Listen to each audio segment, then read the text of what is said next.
Bonjour et bienvenue dans ce nouvel épisode de l'Appel de la rue. Aujourd'hui, nous allons parler de l'actualité du moment. Il y a eu une affaire avec Vincent Lambert. C'est un monsieur en fait, qui a eu un accident.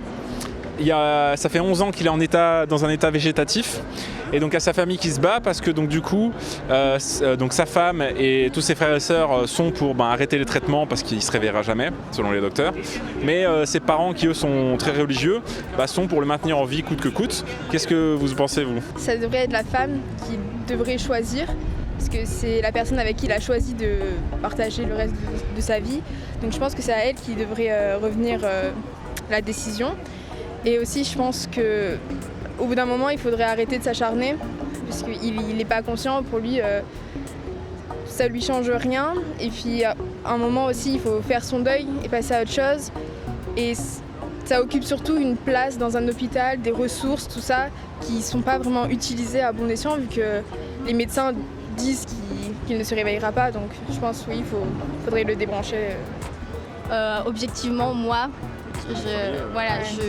je pense que je le débrancherai parce que c'est horrible de dire ça, mais il y a des places à libérer. Et puis si même les médecins sont d'accord sur le fait qu'il ne se réveillera jamais, on peut les croire, je pense. Je pense qu'il devrait avoir le droit de mourir, surtout. Je suis pour la fin de vie en fonction de moi personnellement. Je souhaite qu'à mon époque ça soit valide, de façon à ce que je ne voudrais pas être un légume.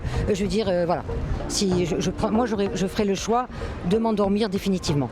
Voilà, si on me laisse, voilà. Je voudrais que cette loi passe définitivement.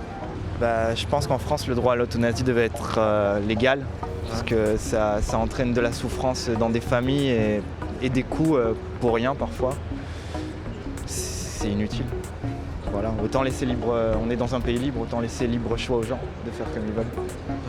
Là, le problème, c'est que du coup, il ne peut pas décider, c'est ça qui pose problème. Du coup, il faudrait débloquer cette situation-là. Je ne sais pas trop comment. Les médecins, ils connaissent leur métier quand même. Ils savent que si c'est mieux pour le patient de mourir, alors que leur famille, c'est un peu égoïste quand même, parce qu'il ne vit pas vraiment. Donc c'est juste pour eux, pour savoir qu'il est encore là et pour ne pas le perdre. Là, il n'y a aucun signe qui va revenir, il n'y a aucun signe positif, on va dire. Donc bon, pour moi, je trouve que c'est de l'acharnement. Il vaudrait mieux arrêter, mais après c'est sûr que c'est difficile quand ça touche sa famille, quoi. Moi je pense qu'il faudrait mieux le débrancher, quoi. Après, si le Dieu il est avec lui, vaut mieux. Moi j'aurais préféré qu'il laisse sous le médicament, qu'à tout moment il peut se réveiller. Après il faut pas perdre espoir.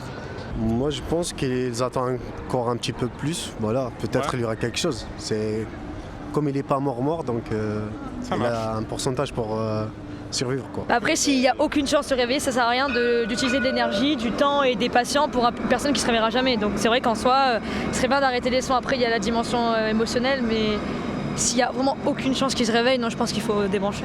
Moi, je serais pour le fait qu'il s'endorme, tout simplement, parce que c'est plus une vie, on sait pas. Il n'est plus rien, je pense. On pourrait rebondir sur la question du suicide assisté, qui est autorisé dans quelques pays en Europe.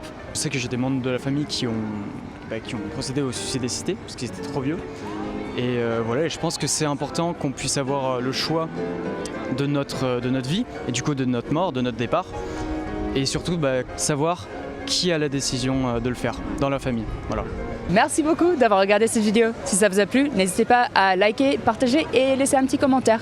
Si vous voulez en voir plus, ici ou là-bas. Sinon, abonnez-vous ici.